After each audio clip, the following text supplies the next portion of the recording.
Hey, how's it going, everyone? It's Seth with Glowe Industries here. With the creation of Glowe Voltage, I have been looking for the best types of LifePo4 cells to include in the batteries that we're making, and a lot of the information out there was scattered. A lot of it was ambiguous. And it wasn't really easy to figure out how exactly to test this myself. You don't know what to even look for as far as, hey, I need a battery tester meter. So it's taken me a while to get everything fleshed out, and I figured that I would share the information that I'm finding along the way. So I started off with Headway cells. These are 38 120 HP Headways. They are 8 amp hours, and they claim that they're rated at up to 200 amps of discharge, which would be 25C, but we're gonna put that to the test and figure it out. We're actually going to do a few tests. We're going to do internal resistance tests on all the cells. We're going to test the capacity at 1C. We're going to test the capacity at 40 amps of current. We're going to log the voltage at 40 amps, at 60 amps, at 120 amps, and at 200 plus amps to see if these cells can actually do that. So these cells have, right now they're all bus barred up, as you can see, and what I'm doing right now is I'm top balancing these. I'm going to make a 4S cell, so that'll be a 12.8 volt cell, and I'm going to do capacity testing on 2 of these. So I'm just getting them all balanced to the same. They have M6 terminals at the top and bottom, and they're plainly marked with a plus and a minus, and the positives and negatives even look a bit different. So right now these are super popular in the car audio world. A lot of people that do LifePo4 actually make Headway banks. There's a lot of bars readily accessible. So this is going to be our first test, but first I wanted to test the voltage. So let me get my multimeter. Okay, so just sitting here and they're all hooked up in parallel. I want to see what we're sitting at. They should all be the same since they're hooked up like this. So right now I'm showing that these cells are sitting at 3.501 volts. So what I'm going to do is I have a desktop power supply. I don't know if you can see it here, but I'm going to set this to 3.65. I'm going to go ahead and this is just a 5 amp desktop power supply, so it's not going to charge it too quickly, but I'm going to go ahead and hook that up, and it doesn't matter anywhere on here where you hook them up to, since they're all in parallel. And I am going to go ahead and start the current. So right now it's actually charging at about 2 amps because it is CCCV. So what we'll do is we will let these cells charge for probably about an hour, just to make sure that the charge completes all the way up. We'd like to see them sitting at about 3.65. Then I will leave them sitting for probably another hour. Then we will come back. I will disconnect them. We'll test the voltage and the internal resistance and get to some testing. Okay, so it has been a couple of hours now. It's fully charged up. It's not showing, it's not really pushing any amperage through now. It's again CCCV. So then I'm going to go ahead and turn the power supply off. I'm going to disconnect this. And now I'm just going to let them sit for another 20-30 minutes just to make sure that they're all balanced well, all the same voltage, and then we will begin the testing.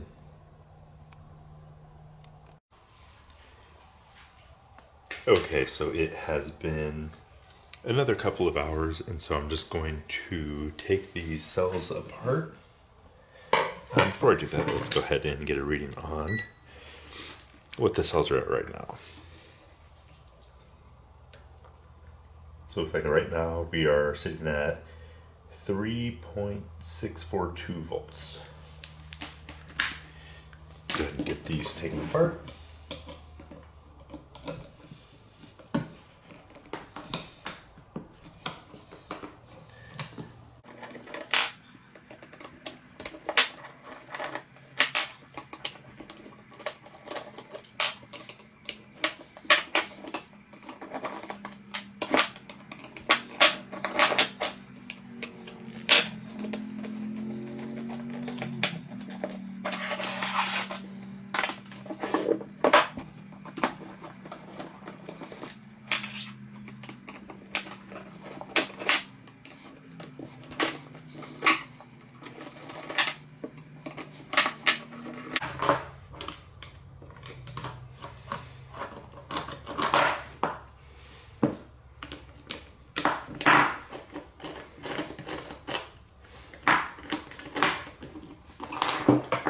And now I will let the cell sit for about another hour or so, let them all level out.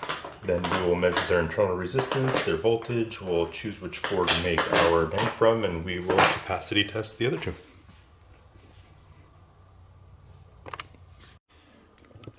Alright, so I've let these cells sit for a while. It's actually the next day. I got kind of busy yesterday, so that's even better. It will let us see any deviations, and most headways are sold used, and these were too, so you have to be really careful about that, especially for high performance applications.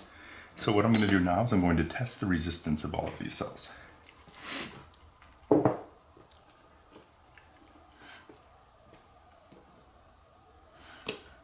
so on this cell, looks like our resistance is 1.83 milliohms and 3.632 volts. So 1.82, 1.83 in that neighborhood. So just gonna make a note.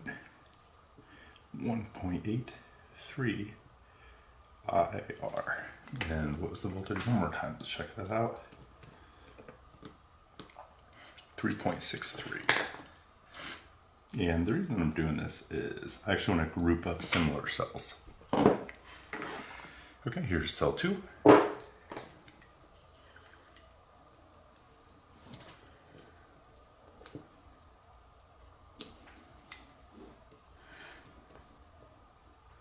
This one we have 2.02 and 3.56, so already some pretty large deviations going on here.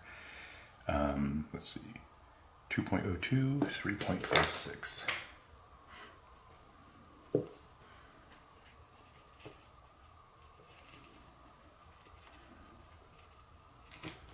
I'm going to do this all 6 cells.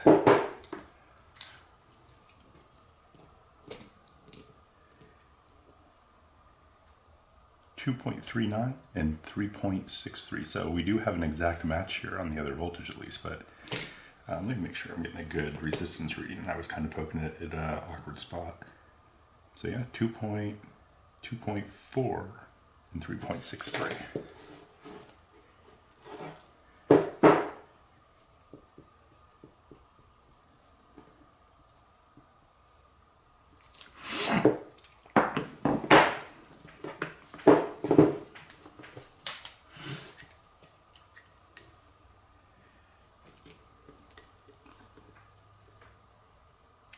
Okay, 3.63 and 2.54.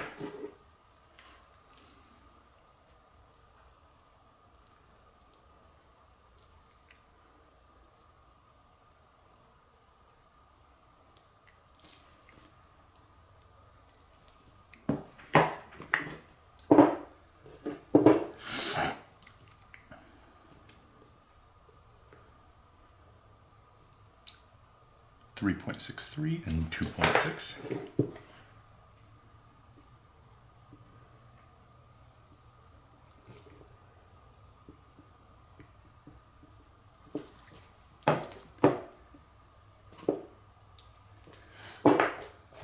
And finally,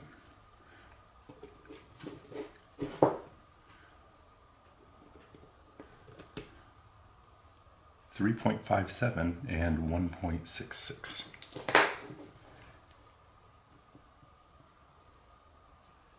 Let's see.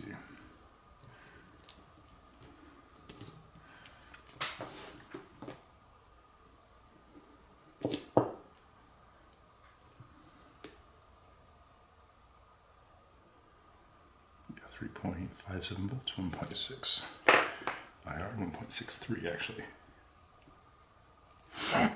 Okay, so what I'm going to do is I'm going to take now the cells that were not matching. We have 363, 363. Okay, so I'm going to use the four 3.63s together, and then 3.57 and 3.56 volts, which were also close. I'm going to go ahead and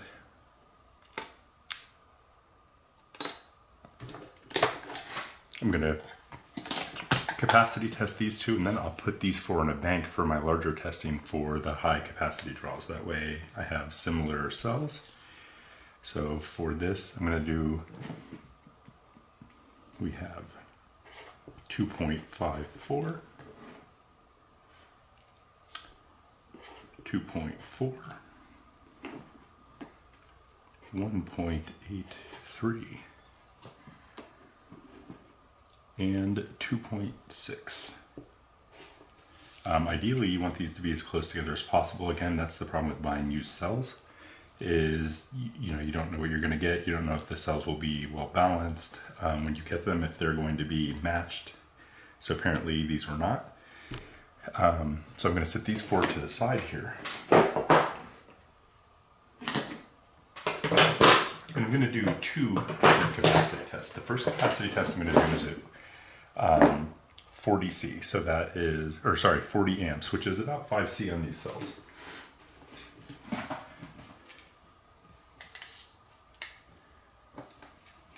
Going to bring in this.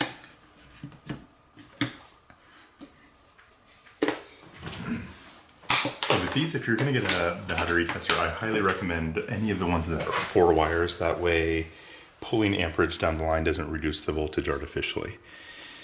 So, I don't think I need this in the shot all the way, but I will get the screen of it in the shot.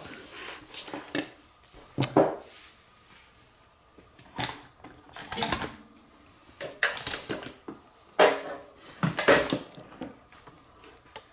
ahead and get it powered up.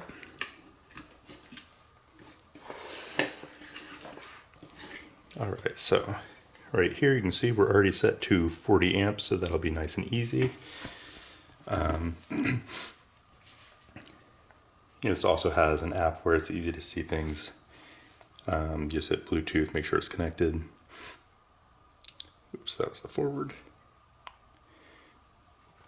With the Bluetooth icon, you can see right here, we went to DL24 and BLE. And I think that's already what it's on, so. Now what we do is we'll take one of these cells, and we're just going to get everything hooked up to these. So, okay, I had to cut away for a second, I was getting a call. But as you can see now, I have the app pulled up, and you can see right here, 3.5 volts, it reads it out. Let me kind of move this a bit, of course. Okay, so now I just wanted to make sure that I was able to get this in the shot here so you can see what's going on. And then go and hook this back up. Okay, so I'm going to go ahead and zoom in a bit.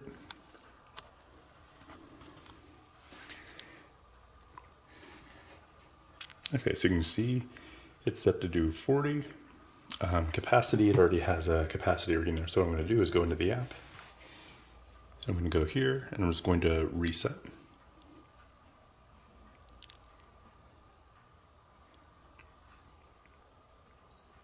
And now if you look, the capacity line is cleared. And so we are good to start the 40 amp test on one cell. Here we go. And I'm just gonna leave this here and let this run and record it, and I will fast forward this part of the video.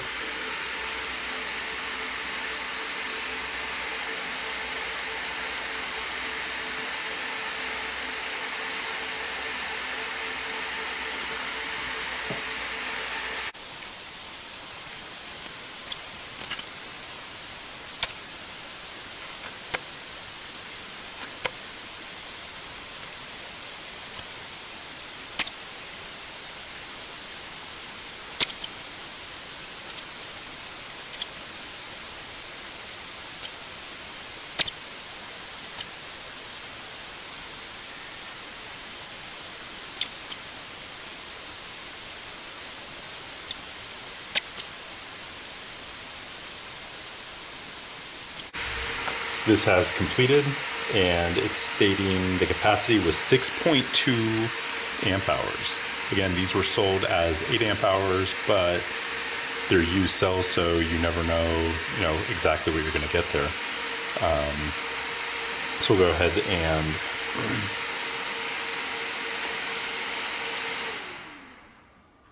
you can see there is some rebound. The cells do bounce back up a bit. So we're going to go ahead and clear that again. For the first one, we got 6.27 amp hours. And this cell is actually very hot to the touch at this point. Like very, very warm. So 6.2 AH.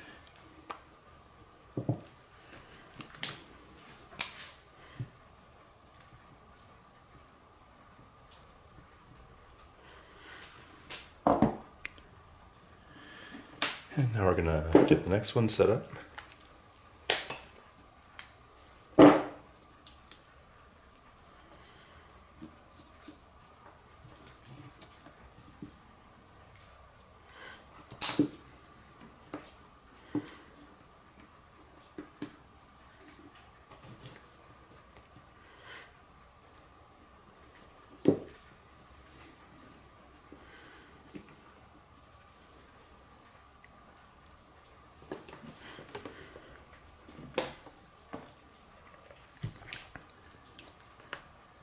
I think it's reading 3.57 volts. That's what we tested it at earlier.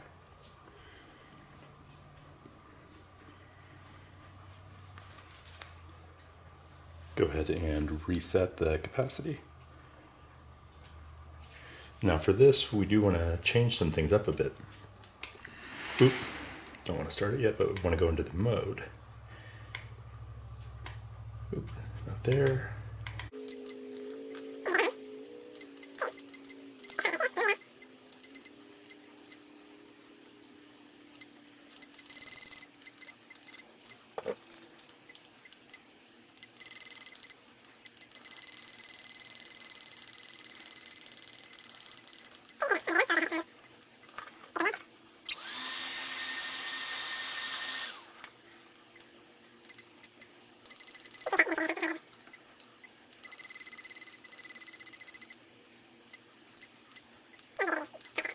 I just went into the wrong thing. It's been a while since I've done this. So, okay, 8 amp hours, and go.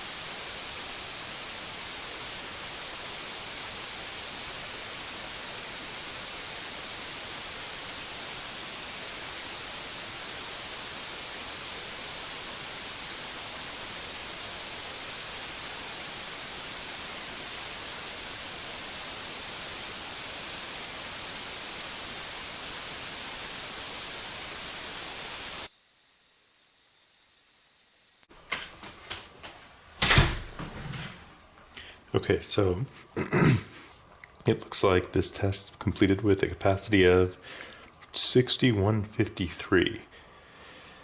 So really not any better, but again, use cells, that's why it's always going to be sketchy.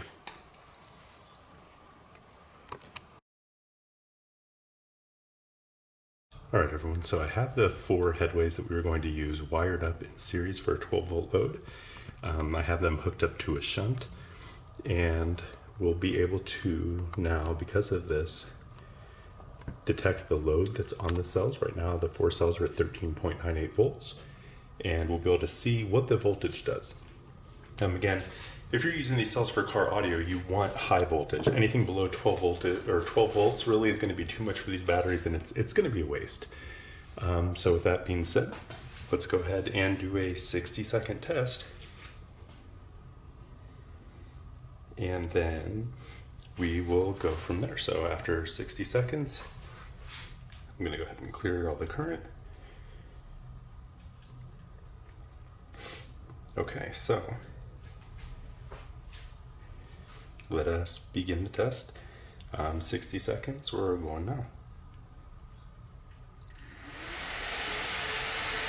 You see here, we're drawing 40 amps and holding it at 12.36 volts.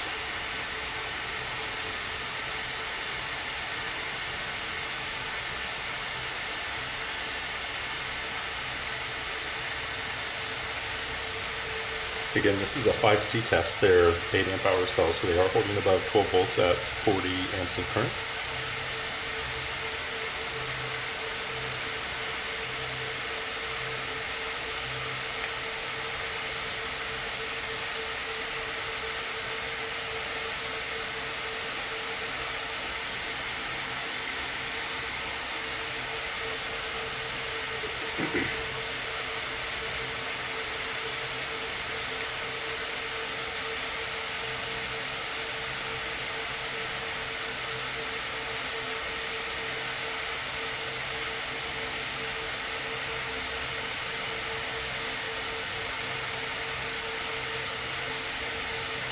And stopping it back. And you see they bounce right back up because the cells aren't really discharged. It's just when we have that much of a load on them, it can, it drains significantly. So now what I'm going to do before I test it again, just to make sure that these are fair tests, is I'm going to hook up my charger. And I'm going to make sure that these cells get fully charged up in between these tests. So I will be back in a couple of minutes once these cells are good to test again. But you can see, like when I have this hooked up,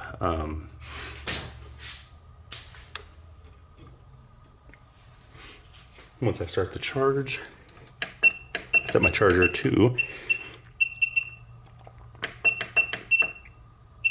I'm going to set it to 14.4 volts, similar to what would be in a car, and charge them at 10 amps, and you'll watch it.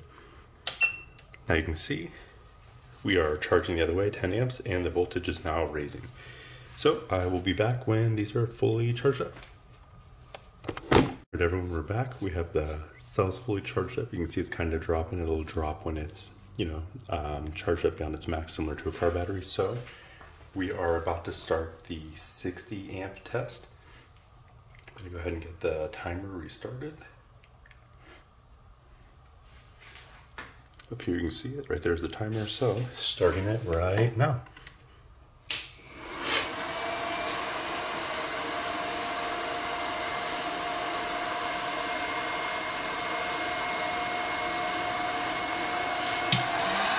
So it's 16 seconds in, the test is.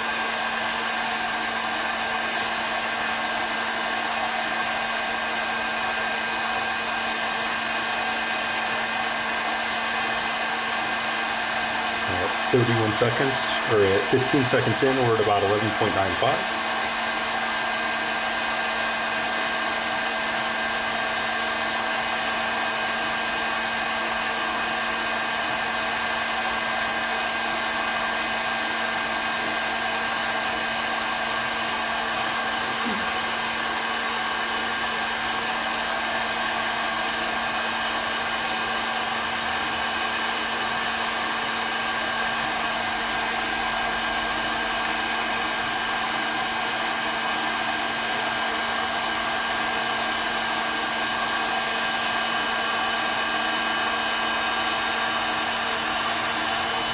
And ended at 11.89. So they did that not terrible on the 60 amp test, but it did fall below 12 volts, so I wouldn't count on that in a car audio situation. I'm going to charge these up, then we will do the real test at 120 amps of current. Okay, we're back again. So you can see the time that's elapsed. That's how long it was charging. So I'm going to go ahead and clear the data. And now you see the timer reset there. So I'm going to do the 120 amp test for 1 minute starting now.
Okay, so you saw there it stayed over 11 volts. I'm actually pretty surprised. I figured it would drop down into the tens, but again, for car audio usage, it's not viable. That's the whole point. You're getting these lithium batteries is you don't want to drop that low. You don't want to see below 13 volts, 12.8 volts. 12 volts I would consider to be the threshold, which they actually held out at the 40 amp pull for that. So I'm going to get these batteries recharged up, and then I will be back for the conclusion. Okay, for the last test, we are going to attempt a 240 amp load. You say they're good for over 200. Let's test that.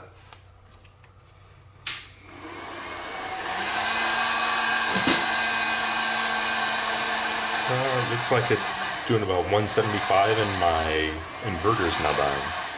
So yeah, it's definitely not having this. Okay, so I am going to turn this off.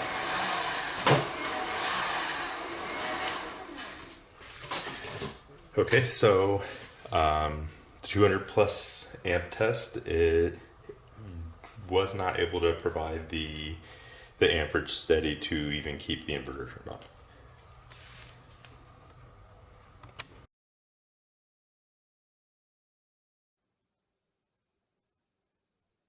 Hey, good evening, guys. So I took some of the information that we gathered during these tests and I went ahead and graphed them out. Just wanted to share, so in case anyone was interested in some of the finer details. Here is what happens when we started off at a little over 14 volts, but we tested the Headway cells at 60 amps for 60 seconds. So if you notice, it immediately starts dropping, and it's not very long at all until you see this dropping down below the 12 volt mark. Remember, this is only a span of 60 seconds here, so this is not huge amount of time. It's pretty quick. So again, 60 amps, I would not count on just an 8 amp hour bank of Headway to do that. However, if we go back to the other ones and check out the 4S, or sorry, the 40 amps, here's the 40 amp curve. So notice that it drops and it stays above 12 and then it begins to level out. So it'll hold 12 for quite a while at 40 amps, which is, again, I would say Headway cells, 2 thumbs up for 40 amp hours or 40 amps of current continuously. Then the final graph that I wanted to go ahead and pull up is Here is the full discharge curve of the Headway cells from fully charged 1C. So I just did an 8 amp pull and measured it. It has the drop at the beginning and the end, of course, because, the 3.2 volt cells, so 12.8 nominal. These do rest a little bit higher, but it does drop down, but it keeps steady voltage, and it doesn't actually drop below the 12 mark until it's actually in the decline. So this is how LifePo4 batteries die, is unlike lead acid, which is more of a diagonal curve down, you're going to have this slope here. And so this is what it looks like with the headways. It looks like a healthy LifePo4 discharge cycle. And then finally, I'm going to go ahead and pull up the conclusion, which is here. So we have the headway 38120 HP, and the HP at the end in the red cells are important because there are other 38120 headway cells that are generally wrapped in blue that are 10 amp hours, and they are not the same thing. Nominal voltage 3.2, we have the rated, and then both of the capacity tests we did. Again, they're used cells. You can't expect them to be, as good as new. I knew that when I bought them. So the resistance of the 4 cells. And then at 40 amps, we have our 15 and 60 second, both passing. And at 60 amps, within 15 seconds, we were below the 12 volt mark. So right away, fallen into, a range that could be dangerous to, power hungry electronics. 120 amps was really bad. And again, you saw in the video that the 200 amps, it just completely failed. So if you're looking to use headway cells, this is what you can count on, about 40 amps constant. That's all I have to say.